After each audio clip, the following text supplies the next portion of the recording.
इस वक्त मैं तुम्हें दुनिया की सबसे 2 हसीन खूबसूरत चीजें दिखाती हूँ।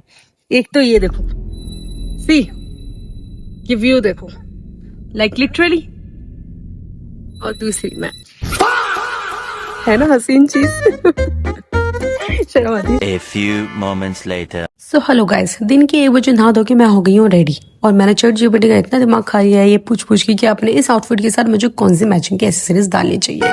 रेडी होने के बाद हम जा रहे हैं सबसे पहले मॉल रोड कुछ खाने के लिए, क्योंकि ब्रेकफास्ट मील हमने यहाँ की छोड़ दी क्योंकि मैं उठे ही 12 बजे सो के हूँ। अब मुझे समझ ही नहीं आता कि मैं ब्रेकफास्ट में खाऊं क्या। लाइक लिटरली गाइस, मैं 10th क्लास से इतनी कंफ्यूज थी कि मुझे बचपन में भी समझ में नहीं आ रहा था कि मुझे मैथ लेनी थी या साइंस लेने के बाद मैंने मैथ्स लिया गाइस, और जो काम करती हूँ खराब कर देती हूँ। यहाँ पे भी मैंने एक कोल्ड कॉफी गिरा दी।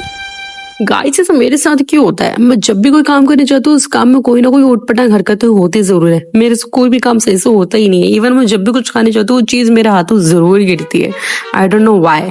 वेल, अब हमने ली स्कूटी रेंट पे। उस बार हम पहुंच गए जॉर्ज एवरेज एस्टेट, जो कि हमारे होटल से आधे घंटे की दूरी पे था। तो स्कूटी पार्किंग में लगाने के बाद हमें यहाँ से 10 मिनट की दूरी पर और चलना पड़ा। उसके बाद हमने यहाँ से टिकट ली जॉर्ज एवरेस्ट के अंदर जाने के लिए। 1 किलोमीटर पैदल और जाना पड़ेगा ऊपर। दिल्ली का धुआं निकल रहा है मेरे अंदर से। तो एंडलेस, अब हम पहुंच गए हैं अपनी डेस्टिनेशन पे guys, and this is the view.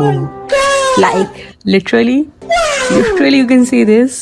मतलब इतना मस्त व्यू था गाइस, मैं क्या बताऊं आपको। मतलब सीरियसली फोटो क्लिक कराने के लिए मैं इस साइड से दूसरी साइड गुड़ गई, खाई वाली साइड, और वो फोटो क्लिक कराए मैंने अपनी जान का रिस्क लिया। मैं इतनी पागल हो चुकी थी ये व्यू देखने के बाद, मैं क्या ही बताऊं आपको।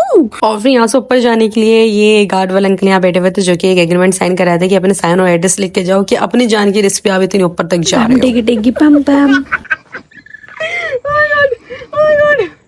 मेरा जी आए गाइस, वो जो कोना दिख रहा है ये, इस कोने से मैं चल के यहाँ तक आई हूँ, और यहाँ तक आने में हवा टाइट हो गई है। हाँ। पहाड़ों पर आए और चाय ना पिए, क्या ऐसा हो सकता है? नहीं हो सकता। इतनी ऊपर जाके एक कप चाय पीने में गाइस जो मजा है वो कहीं नहीं है, लाइक लिटरली। पर वहां से नीचे आने के बाद जो सनसेट का व्यू था और जो ठंडे ठंडे हवा चल रही थी ना, I just can't tell you. यहाँ से नीचे उतरने के बाद गाइस मुझे एक बहुत ही अच्छा स्पॉट दिखा फोटो वीडियो क्लिक करने के लिए। बट जो मेरे पीछे आप व्लॉग देख रहे हो ना, इन लोगों ने मुझे यहाँ फोटो वीडियो क्लिक करने ही नहीं दी। ये कह रहे थे कि ये कोई प्राइवेट प्रॉपर्टी है और यहाँ फोटो वीडियो क्लिक करना अलाउ ही नहीं। अब अंधेरा उनसे पहले हम गाइस यहाँ से फटाफट निकल लिए, और यहाँ से निकल के पहुंच गए मसूरी के माल रोड, क्योंकि मसूरी के माल रोड से काफी नियर बाई है हमारा होटल। तो वहाँ निकल के हमने सोचा हम फटाफट पहले कुछ खा लेते, क्योंकि हमें लगी थी बहुत गंदी वाली भूख। और यहाँ कपड़ों की सेल छोड़ रही थी गाइस, सेल छोड़ के मैं निकल ली क्योंकि मैं थक गई हूँ। Bye bye.